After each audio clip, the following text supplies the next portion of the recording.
Mrs. Florence Aldermann was distressed by the evidence of neglect all around her. Old Caldecott and his gangling son Dick had been surly ever since she had made it clear last autumn that, far from being willing to admit the latter's insolent, nose-picking 15-year-old to the payroll, she was contemplating charging his elders for the barrow-loads of fruit he had stolen from the orchard. Scrumping, old Caldecott had said. Theft, she had replied, and as she knew from her connections with the bench that young Brent Caldecott had made several appearances in juvenile court already, she was not to be disputed with. After that, the youth had disappeared, but his father and grandfather had clearly been nursing a grievance ever since. Her recent indisposition had given them their chance. There would have to be words, more than words. If she could find somebody to take their place, heads would roll. The thought fathered the deed.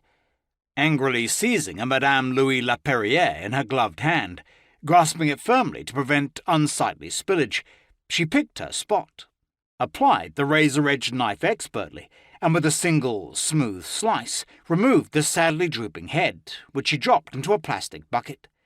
Only then did she become aware that she was being watched.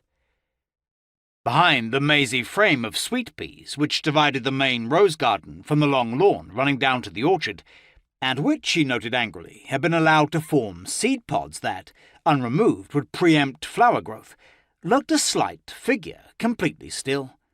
"Patrick?" called Mrs. Aldermann sharply. "Come here." Slowly the boy emerged. Aged about 11, small still for his age.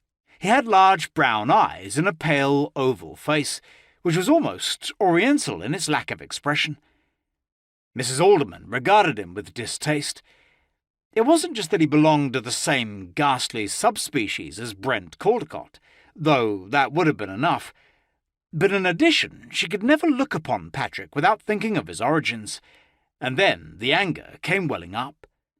It took little to uncap her vast pool of wrath, and in particular any display of human weakness brought it fountaining forth.